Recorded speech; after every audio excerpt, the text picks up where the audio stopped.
नमस्कार, मैं Satyajit Kumar SCS news में आपका स्वागत है। 17 मार्च को पुनः कर्पूरी चौक पर निर्मल सिंह के प्रतिमा को लेकर डॉक्टर अजीत चौधरी के नेतृत्व में अनशन किया गया। देश पर ऐसे समय में कुछ अलगाववादी प्रवृत्ति के लोग अचानक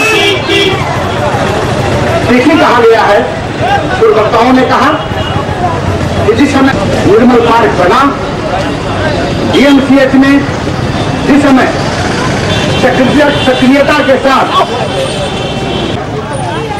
जो रहने लायक नहीं था, जहां गंदगी का मान लगा हुआ था, उस कैंपस को साफ सुथरा और मनोरम बनाए रखने और शैक्षणिक माहौल को और जिनका सहयोग पूरे मेडिकल कॉलेज के छात्रों और शिक्षकों ने दिया।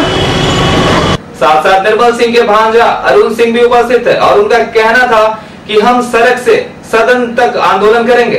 सबसे पहला बात है कि डॉक्टर निर्मल का प्रतिमा हटाने के जो लोग भी घोषणा किए चाहे बात कर रहे हैं, इससे उनकी मानसिकता साफ झलकती है। क्योंकि डॉक्टर निर्मल समाज में जो विषमता है, जो असमानता है, इसके खिलाफ लड़ते हुए शहीद हुए थे और इस विषमता को बनाए रखने वाले ताकत है। उनकी मूर्ति की मन हटाने की बात कर रहे हैं, अपराधी की बात कर रहे हैं। ये जो लोग अपराधी की बात कर रहे हैं, वह कल जब बरमेश्वर सिंह की मारे गए थे तब बरमेश्वर सिंह को गांधीवादी करने वाले लोग हैं। ये वैसी ताकतें हैं और इसलिए मैं कहना चाहता हूं कि जो भी एक षड्यंत्र कर रहे हैं, यह षड्यंत्र चलने नहीं दिया जाएगा। क्योंकि शहीदों की मूर्ति अगर शासक हटा भी दे तो चूंकि यहाँ मेडिकल कॉलेज में जो स्थापित हुई है, ये कोई एक दो साधारण आदमी नहीं है। ये समाज के सबसे बुद्धिजीवी तबका है, बढ़े चढ़े हिस्से हैं और उनके दिलों में डॉक्टर निर्मल हैं और इसलिए उनको तोड़कर भी कोई सफलता हासिल नहीं करेंगे। इसलिए उनकी ये जो साजिश है, उस साजिश को पीछे हटना चाहिए। अगर इसका साजिश करते हैं तो पूरे बिहार में इसके खिलाफ हम आंदोलन चलाएंगे। क्या शुभ नाम हुआ? अरुण सिंह, भाकपा माले के हम राज्य स्थायी समिति के सदस्य हैं और पूर्व विधायक। तो अभिभूत हूँ आज अपने अमर शहीद साथी निर्मल सिंह जी की मूर्ति लगाने के पीछे। हमारे दिल में, मेडिकल कम्युनिटी के दिल में, यहाँ के समाज के दिल में जो उनके प्रति प्यार मोहब्बत था, उसके इजहार के बतौर निर्मल सिंह जी की मूर्ति लगाई गई थी। लेकिन अरुण सिंह जी हमारे बीच में आज उपस्थित हैं, प्रेम कुमार मनी हमारे बीच में उपस्थित हैं। पिछले 15-20 वर्षों में ये देश के मूर्धन्य साहित्यकार हैं, इनको पढ़ने का मौका मिलता था। आगे चल के पता चला कि ये MLC हो गए हैं, ये जदयू पार्टी में है नहीं है। इनके साहित्यकार को पढ़ने का मौका मिलता था, आज वो हमारे बीच में है। कर्नल मिश्रा हमारे बीच में हैं, जो कि एक प्रखर बुद्धिजीवी थे, मिलिट्री में गए, देश की सेवा किए और बॉर्डर पर सेवा करने के बाद आज फिर से इस समाज के भीतर की जो लड़ाई है, इस समाज के भीतर की लड़ाई का जो प्रतीक निर्मल सिंह है, उस निर्मल सिंह के उस प्रतीक के रक्षा के खातिर आज दरभंगा की धरती पर आया है। मेरा तो जीवन धन है। हम खुश हैं कि वो लोग जो पटना यूनिवर्सिटी के अंदर लड़ाई लड़ रहे हैं, पटना इंजीनियरिंग कॉलेज के जो शिक्षक हैं संतोष सिंह जी,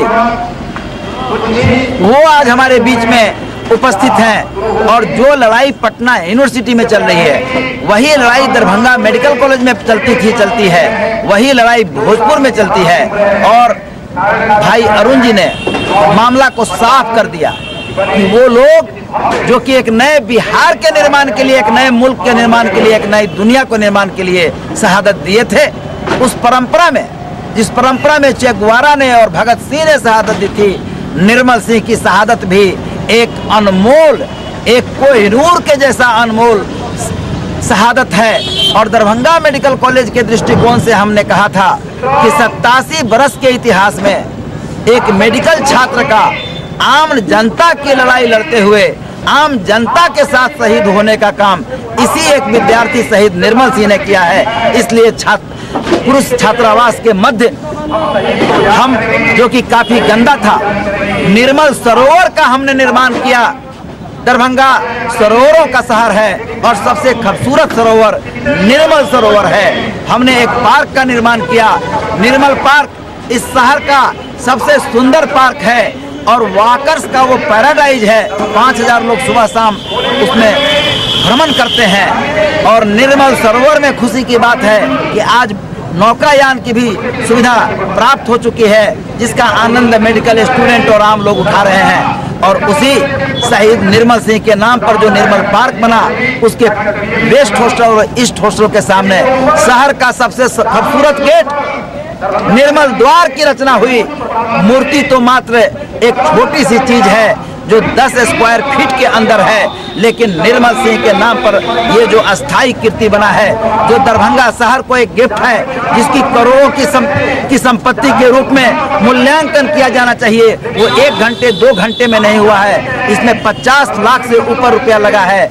और निश्चित रूप से दरभंगा मेडिकल कॉलेज के कार्यकारी छात्र, कार्यकारी शिक्षक जो कि मैं हूं, और निवर्तमान छात्र और निवर्तमान शिक्षकों के जेनरस सहयोग से संभव हुआ।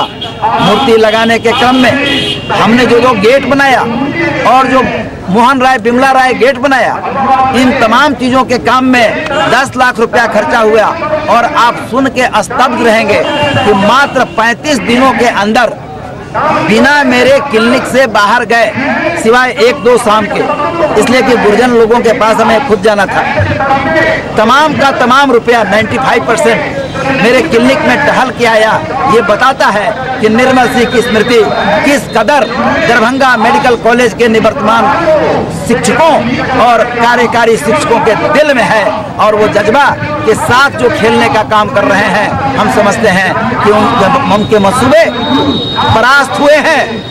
27 फरवरी के दिन जब 5000 स्टूडेंट दरभंगा मेडिकल कॉलेज के कल्याण छात्रावास के अनलपट्टी नाका नंबर 6 बेता शाहगंज के लोग इकट्ठा होकर जेसीबी, ट्रैक्टर और राइफल का मुकाबला किए थे।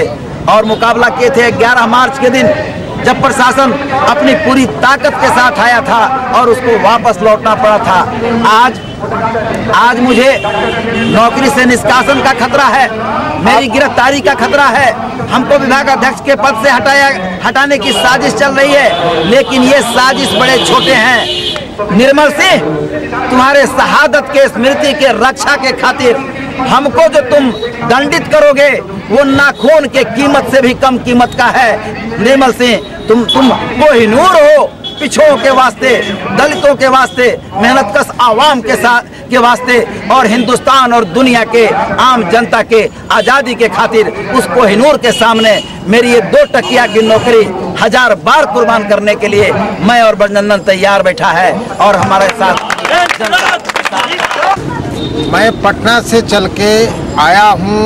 अजीत चौधरी जी, डॉक्टर अजीत चौधरी जी यहाँ जो आज जिन उसूलों के लिए, जिस उद्देश्य के लिए यहाँ प्रेम कुमार नहीं हो पाएगा।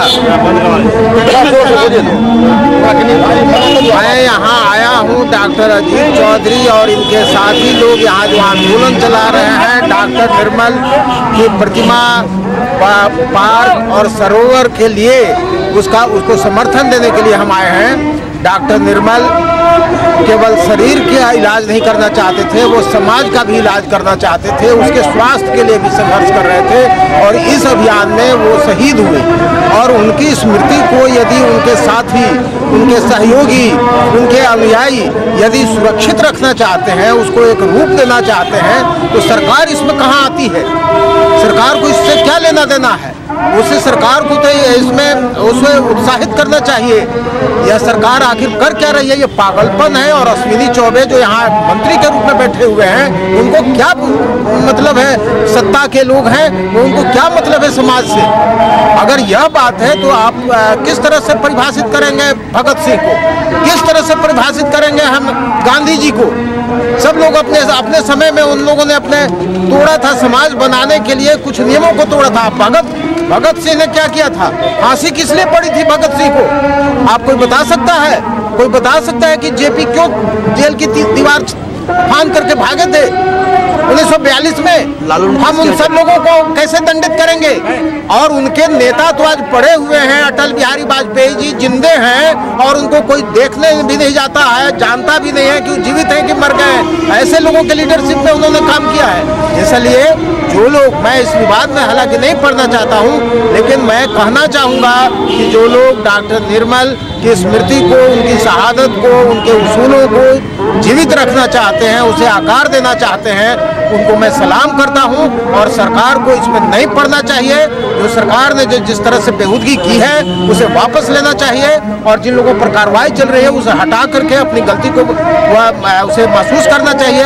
मैं बिहार के मुख्यमंत्री से भी अपील करना चाहता हूं सार्वजनिक रूप से कि वे इस मसले को देखें और कार्रवाई करें उचित समय पर, क्योंकि मैं देख रहा हूँ जनता का उत्साह है। जनता के दिलों से आप किसी को नहीं खींच सकते।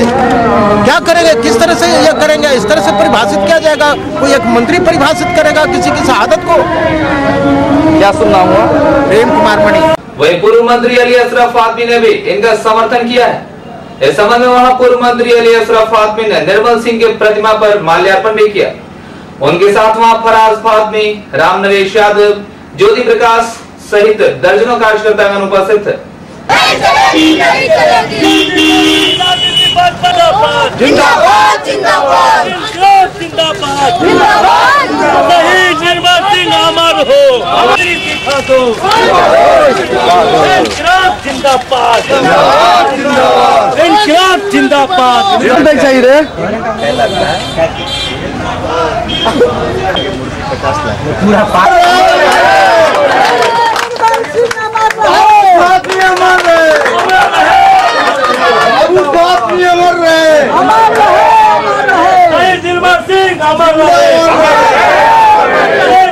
जिंदाबाद जिंदाबाद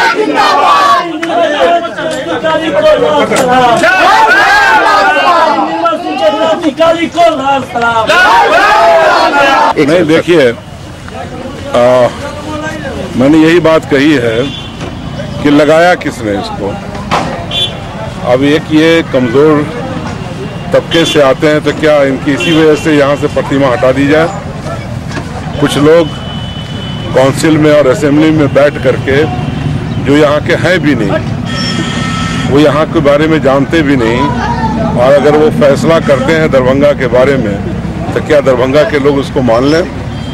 ये कुछ सवाल है हमारा जिला इंतजामिया से और बिहार सरकार से। ये मूर्ति लगी क्यों, किसने लगाई, और लग गई तो क्या वो कमज़ोर तबके से आता है इसलिए उसकी मूर्ति हटा दी जाए? बस इतनी जानकारी मुझे चाहिए। क्या मंत्री जी ही कहा जाए कि किसके परमिशन से लगा, जिला प्रशासन या प्रशासन के प्रशासन से? नहीं, मैं तो ये समझता हूँ कि किसी की मूर्ति किसी शहर में लगती है, उसमें वहाँ के एडमिनिस्ट्रेशन, जैसे यहाँ DMCH, यहाँ के कॉरपोरेशन और यहाँ के DM के इजाज़त के बगैर ये मूर्ति नहीं लग सकती है। तो पहले तो उनके खिलाफ कार्रवाई करो कि ये मूर्ति लग क्यों गई, और लग गई तो इसको हटा क्यों रहे हो? बहुत सारी मूर्ति लगी हुई है शहर के अंदर, तो सिर्फ इसलिए कि ये कमजोर तबके से आता है इसलिए इनकी मूर्ति हटा दी जाए। क्या इसमें आप क्या करेंगे? कुछ नहीं है, देखो ये सरकार बल के ऊपर कुछ भी कर सकती है, ताकत से कुछ भी कर सकती है, लेकिन ये ताकत तुम्हारे पास आम आदमी ने लिमिटेड पीरियड के लिए दिया है। आज कुछ भी कर लो, कल फिर वही होना है जो आज यहाँ मौजूद है।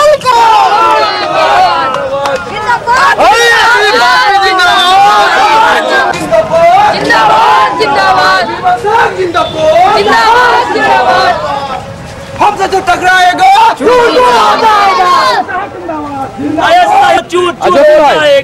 जिंदाबाद। कुछ समय के लिए ही लगा हुआ। देखिए, ये सरकार तो हमारी सरकार है नहीं। बिहार सरकार में जो लोग बैठे हुए हैं, जैसा फातमी साहब ने खुद कहा कि जो मंत्री बैठे हुए हैं वो यहाँ से बिलोंग तो करते नहीं, यहाँ के रहने वाले नहीं हैं। जो काउंसिल असेंबली में जो वो सोचते हैं वो करते हैं। सबसे पहले तो ये होना चाहिए कि जो DMCH में और पदाधिकारी हैं प्लस कॉरपोरेशन के पदाधिकारी हैं, उन्होंने उनके इजाज़त के बगैर तो ये मूर्ति लग नहीं सकती है। एक शहीद निर्मल सिंह की अगर मूर्ति लगी है तो उनकी इजाज़त के बगैर तो लगी नहीं, और लग गई है तो वो हट नहीं सकती है। निर्मल सिंह जिंदाबाद जिंदाबाद जिंदाबाद। हम लोग ने आज इसका पुरजोर समर्थन किया है, हमारी पार्टी ने पुरजोर समर्थन किया है, और हम लोग यही चाहते हैं कि जो मूर्ति जहां लगी है वही लगी रहे, और इसका हम पुरजोर समर्थन करते हैं और आगे भी इसके लिए हम संघर्ष करते रहेंगे। सरकार की जो दमन पूर्वक कार्रवाई हुई है इसका हम राष्ट्रीय जनता दल की ओर से तीव्र निंदा करते हैं, और ये सरकार सत्ता के मद में हर कुछ भूल गई। यह सरकार जन विरोधी है। इस सरकार में गरीबों की आवाज़ को दबाया जाता है। इस सरकार में गरीबों की मूर्ति, गरीबों की प्रतिमा को हटाया जाता है। नीतीश कुमार की सरकार गरीब विरोधी है, जन विरोधी है, और इस मौके पर हमें नागार्जुन की एक कविता याद आ रही है कि नीतीश जी क्या हो गया आपको, सत्ता के मद में भूल गए बाप को। यही स्थिति आज लग रही है पूरे बिहार। प्रशासन के द्वारा, जिला प्रशासन के द्वारा अगर निर्मल सिंह की मूर्ति के साथ छेड़छाड़ की गई तो दरभंगा में जो भी कारगुजारी गुजरेगा, दरभंगा शहर में, जिला में जो भी घटनाएं घटेगी उसके लिए प्रशासन स्वयं जिम्मेवार है। अब वक्त है कॉमर्शियल ब्रेक का, कहीं जाइएगा नहीं, जल्द लौटते हैं ब्रेक के बाद।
खेलो मिलजुल के तुम, सीखो मिलजुल के तुम, खेलो मिलजुल के तुम, सीखो मिलजुल के तुम, साथ साथ दुनिया को जानो तुम,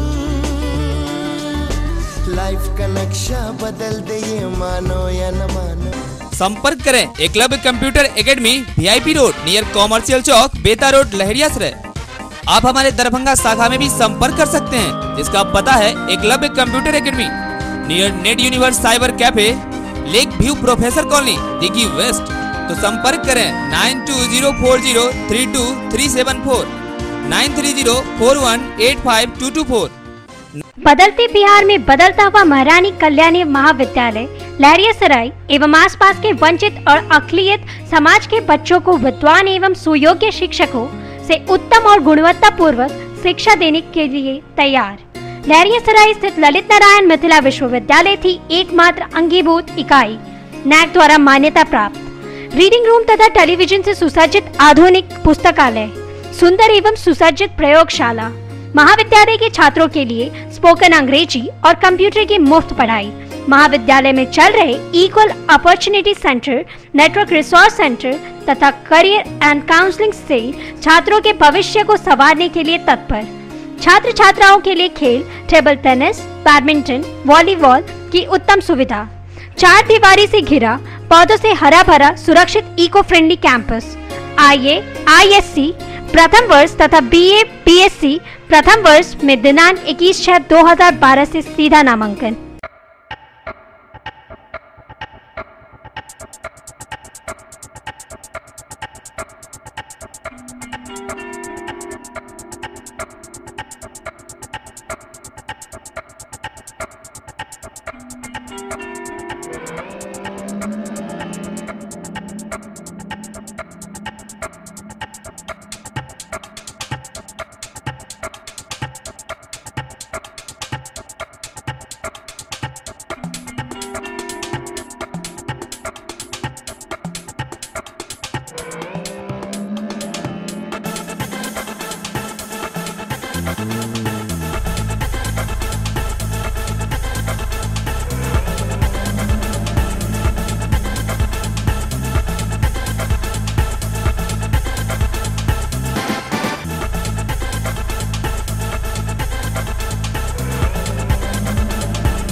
ब्रेक के बाद पुनः आपका स्वागत है।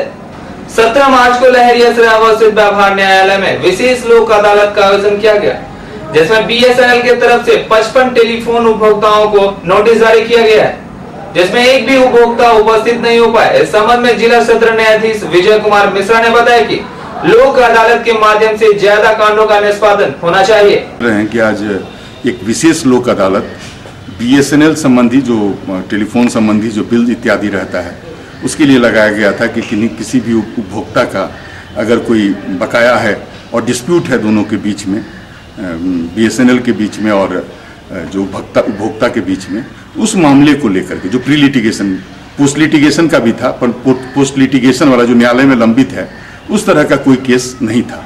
परंतु प्री लिटिगेशन का हम लोग उम्मीद कर रहे थे कि प्री लिटिगेशंस का केस आएगा और उसका निस्तारण यहाँ पर होगा। BSNL वाले ऑफिशियल्स यहाँ पर आए भी और नोटिसेस भी इशू हुआ काफ़ी जो उपभोक्ता थे, परंतु देख रहे हैं कि जो लोक अदालत में, इस विशेष लोक अदालत में कोई भी उपभोक्ता आ नहीं पाए। और जैसे BSNL के अधिकारी का कहना था कि शायद वो लोग सही ढंग से कन्विंस नहीं हो पाए कि न्यायालय में आकर के इस बात का निस्तारण हो सकता है। हमारे यहाँ जो प्रावधान है वो है दो तरह का। एक प्रावधान है कि जो प्री लिटिगेशंस केसेस हैं जो कहीं पर लंबित नहीं है, किसी न्यायालय में लंबित नहीं है, वो क्या होता है कि एक एप्लीकेशन सचिव जिला विधिक सेवा प्राधिकार के पास दिया जाता है और सचिव जिला विधिक सेवा प्राधिकार दरभंगा एक नोटिस इशू करता है अदर साइड को और एक तिथि निर्धारित करता है। और वो जब उपभोक्ता चला आता है सचिव के पास, और जो चाहे BSNL हो या बैंक हो या कोई अन्य पक्षकार हो, वो चले आते हैं और दोनों आदमी कहते हैं कि या तो इसे निरंतर लोक अदालत में भेज दिया जाए या मेगा लोक अदालत में या विशेष लोक अदालत में, तब उस मामले को उपरोक्त जगह भेजा जाता है और वहां पर दोनों पक्ष मिलकर के एक आवेदन देते हैं लोक अदालत के समक्ष, और जो वो लोग टर्म निर्धारित करते हैं और अगर लोक अदालत को कानून सम्मत लगता है तो उस आधार पर उसका वो निस्तार कर देते हैं। तो ये लोक अदालत के अधिकार क्षेत्र में चला आता है। जी, आज BSNL के कैगो मामला करने उम्मीद है? हम लोग उम्मीद कर रहे थे कि BSNL का, क्योंकि विशेष लोक अदालत ये माननीय जिला एवं सत्र न्यायाधीश महोदय के आदेशानुसार लगाया गया था कि इसे, क्योंकि ये हम लोग के प्रोग्राम में शामिल नहीं था, परंतु जिला एवं सत्र न्यायाधीश महोदय जो अध्यक्ष भी हैं जिला विधिक सेवा प्राधिकार दरभंगा के, इनके BSNL के ऑफिशियल्स के एप्लीकेशंस पर ये स्पेशल लगाया गया था। तो हम लोग उम्मीद कर रहे थे कि काफ़ी निस्तारण होगा बात का, परंतु अभी तक निस्तारण नहीं हो पाया है। उम्मीद करते हैं कि अगर कोई आ जाते हैं तो अभी भी है कि हम लोग उसको निस्तार करने का प्रयास करेंगे। Thank you sir. एक चीज़ मैं दरभंगा वासियों को स्पष्ट करना चाहता हूं कि लोक अदालत उनके लिए है और लोक अदालत के माध्यम से वो किसी भी वाद का निस्तारण करा सकते हैं, परंतु जैसे नॉन कंपाउंडेबल ऑफेंसेस हैं, जैसे IPC का, जैसे आप 302 का धारा हो गया या अन्य कोई धारा हो गया जो नॉन कंपाउंडेबल है 320 के तहत, उसका निस्तारण नहीं किया जा सकता है।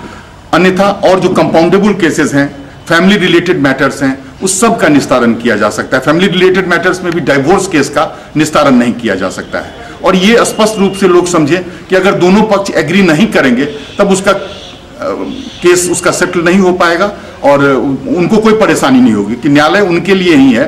और ये न्यायालय में जो अगर प्री लिटिगेशंस मामला है, जैसे लोग कहते हैं कि जो एक केस एप्लीकेशन किसी सेक्रेटरी के पास आया और सेक्रेटरी ने दूसरे पक्ष को नोटिस किया, अगर वो नहीं चाहेंगे कि लोक अदालत में जाए तो नहीं जाएगा लोक अदालत में। अगर वो लोक अदालत में जाएंगे भी और अगर BSNL के या किसी बैंक के ऑफिशियल रहते हैं और जो वो पार्टी रहता है, अगर दोनों पक्ष तैयार नहीं होंगे तो उस बात का निस्तारण नहीं होगा उस न्यायालय में, लोक अदालत में। पुनः उस न्यायालय को या उस सेक्रेटरी के पास वो पुनः वो अभिलेख चला जाएगा। तो एकदम निश्चिंत रहें कि जब तक इस दरभंगा वासी में से जो भी आएंगे प्री लिटिगेशन केस के लिए, सेटल के लिए, अगर वो नहीं चाहेंगे और जो BSNL या ऑफिशियल जिस विभाग के आते हैं वो नहीं चाहेंगे, इसका बाद का निस्तारण नहीं हो सकता है।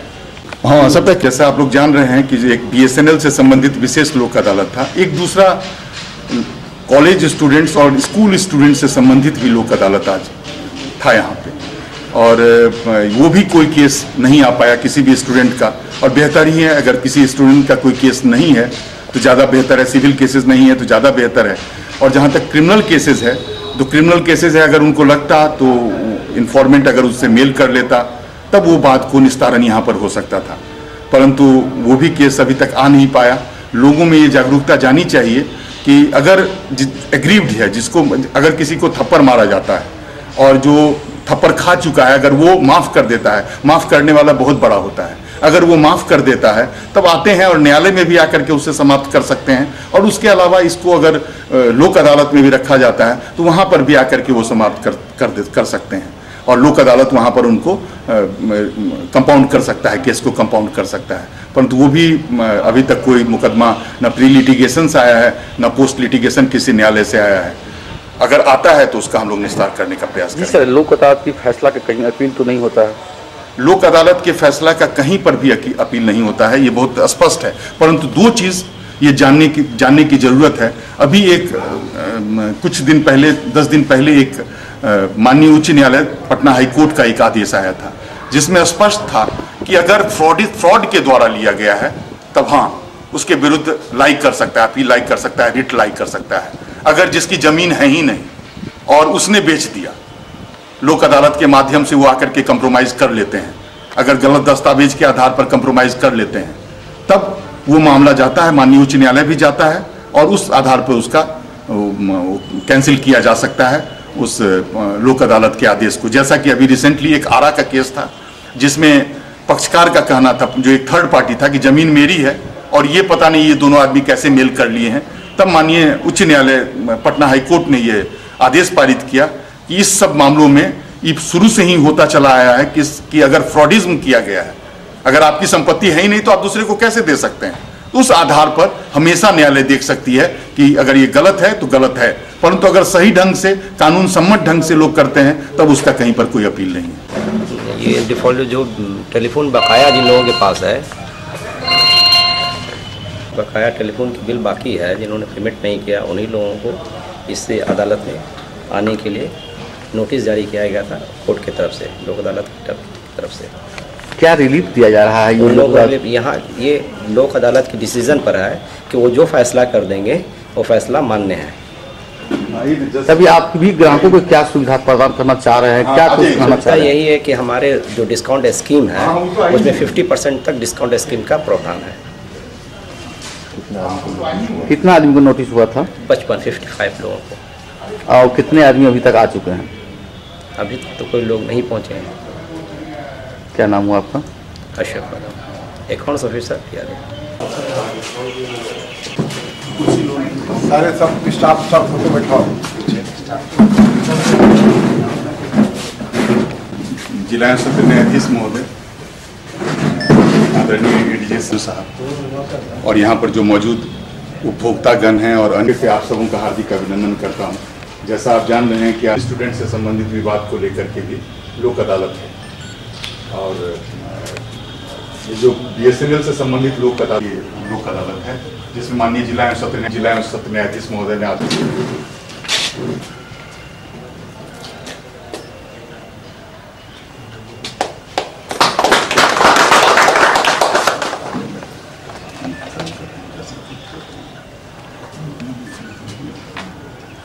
टेलीफोन लगने की सब चीजें हैं। ऐसा नहीं है कि जी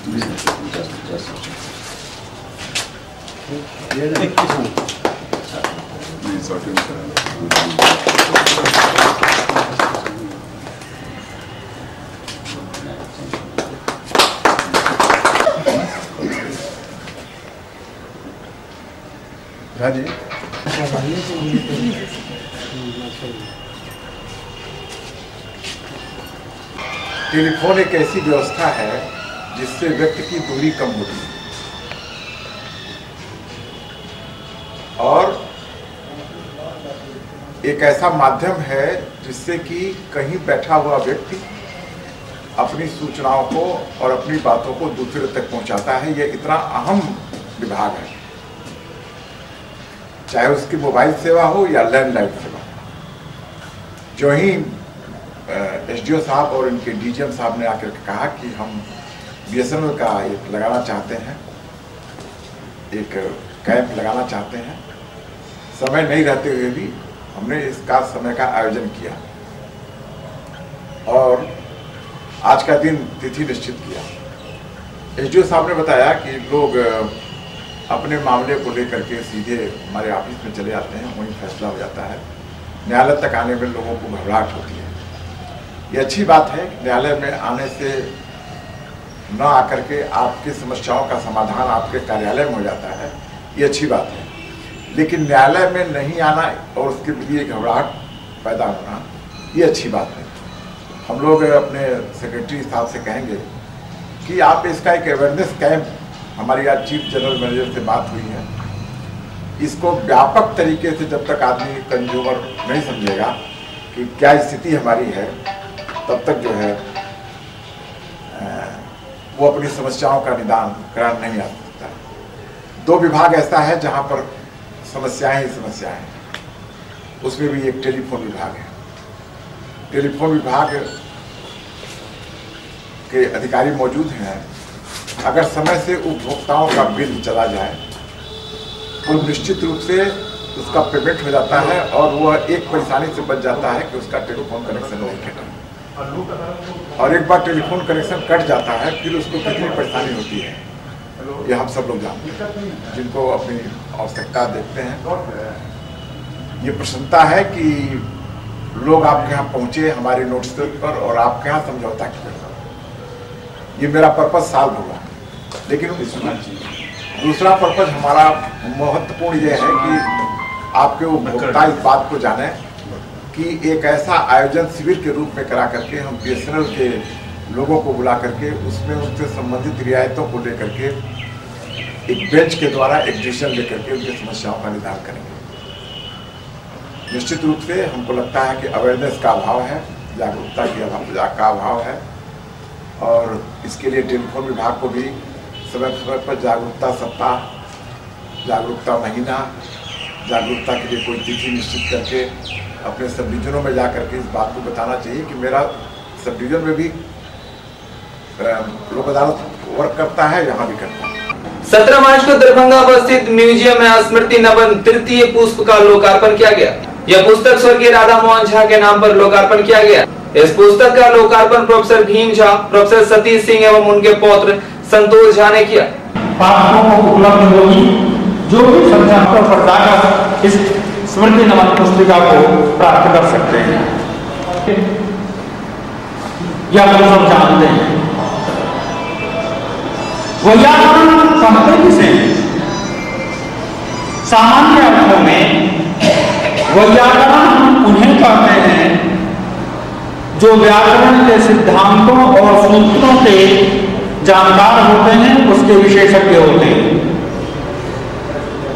तो क्या पंडित राधाकृष्ण झा के व्याकरण होने की व्याप्ति यहीं तक सीमित है या इस सीमा से और भी आगे जाकर उन्होंने कुछ किया? इस पर हमें विचार करना होगा, थोड़ा ठहर कर विचार करना होगा। पहले हमें देखना होगा यह व्याकरण होता क्या है, कहते किसे? लेकिन व्याकरण पर आने से पहले एक संदर्भ मैं आपके सामने प्रस्तुत करना चाहता हूं। राजशेखर का एक प्रसिद्ध ग्रंथ है काव्य मीमांसा, और काव्य मीमांसा में उन्होंने काव्य पुरुष का उपाख्यान प्रस्तुत किया है। उस काव्य पुरुष का जन्म होता है और जन्म लेते ही वह काव्य पुरुष सरस्वती की वंदना करता है। वंदना करते हुए कहता है, यदेतत् वाङ्मयं विश्वम् अर्थमूर्त्या विवर्तते सोऽस्मि काव्यमुपानम्ब पादौ वंदे यथावत्। अर्थात यह सारा वाङ्मय विश्व जिसके द्वारा अर्थ मूर्ति में परिणत होता है, मैं वही काव्य पुरुष हूं, तुम्हारे चरणों में प्रणाम करता हूं। जब हम क्या कहें, उसने अर्थ मूर्ति में परिणत होने की बात है। अर्थ मूर्ति हमें देखना होगा वह व्याकरण का दायित्व क्या बनता है। काव्य लिखा है तो फिर व्याकरण का दायित्व क्या बनता है? और जब वैयाकरण शब्द की डोह हम लेते हैं तो ध्यान जाता है वहां समर सुजाता ने धृतराष्ट्र से कहा कि सर्वान की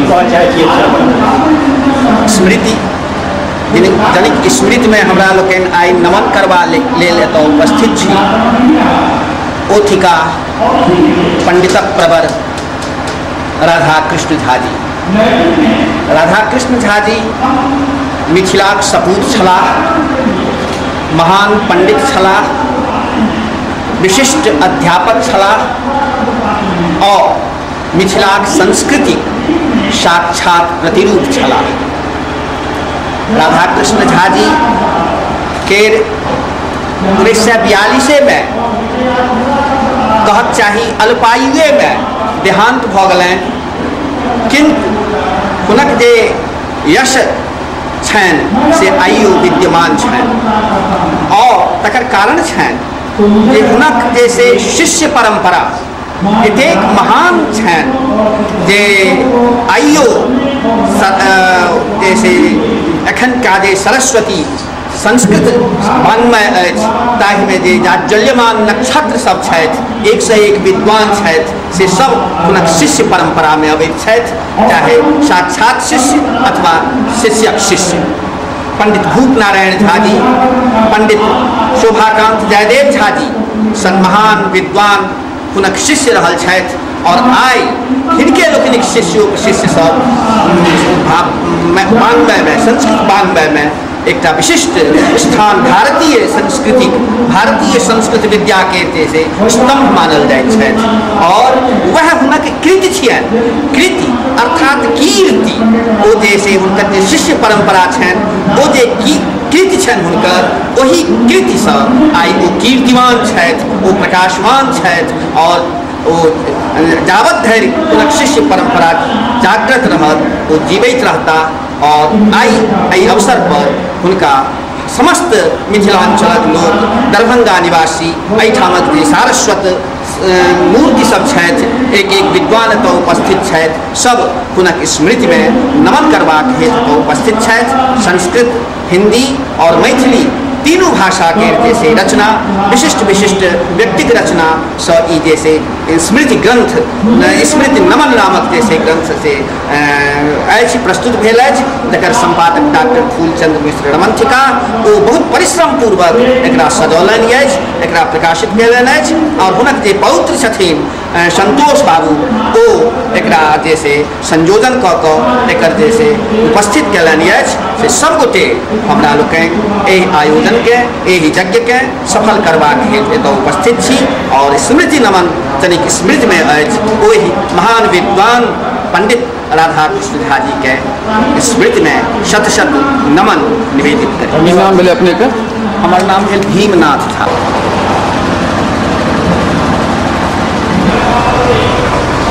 आज पाश्चात्य संस्कृति के दौर में जिस तरह से हम अपनी पुरानी पीढ़ी को भूलते जा रहे हैं, अगर हम अपने पूर्वजों को याद नहीं करेंगे तो हम कतई यह उम्मीद नहीं कर सकते कि हमारा बच्चा कल को हमारे लिए स्मृति दिवस मनाएगा या हमारी पुण्य स्मृति में कोई कार्यक्रम करेगा या श्रद्धा के 2 फूल चढ़ाएगा।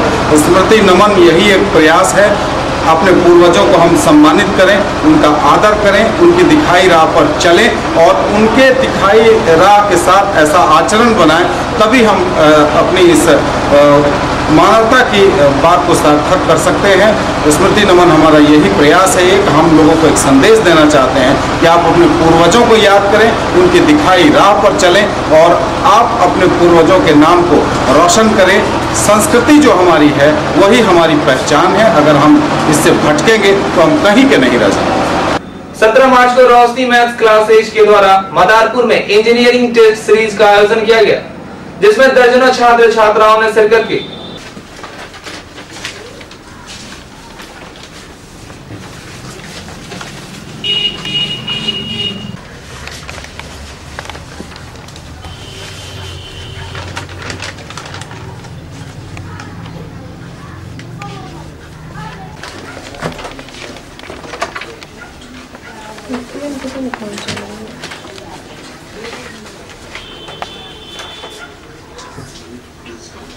इस मौके पर इस टेस्ट सीरीज का आयोजन प्रोफेसर ए.के. राय एवं सौरभ शेखर श्रीवास्तव के द्वारा किया गया। आज जो रोशनी मैथमेटिक्स पॉइंट के द्वारा जो ये टेस्ट का आयोजन किया गया है, ये IIT AIEEE की जो कंबाइंड एग्जामिनेशन होती है, इसके उद्देश्य से साथ में इसमें BSc पार्ट 1 के छात्र हैं और इस टेस्ट के माध्यम से हम अपने छात्र को चाहते हैं कि प्रैक्टिस करवा करके, ताकि हमारे यहाँ के छात्र जिस रूप से लगातार अच्छा अंक प्राप्त करते रहे हैं उस प्रयास में और नई कड़ी जोड़ी जाए, ताकि संस्थान का नाम, शहर का नाम मतलब आगे की ओर बढ़े।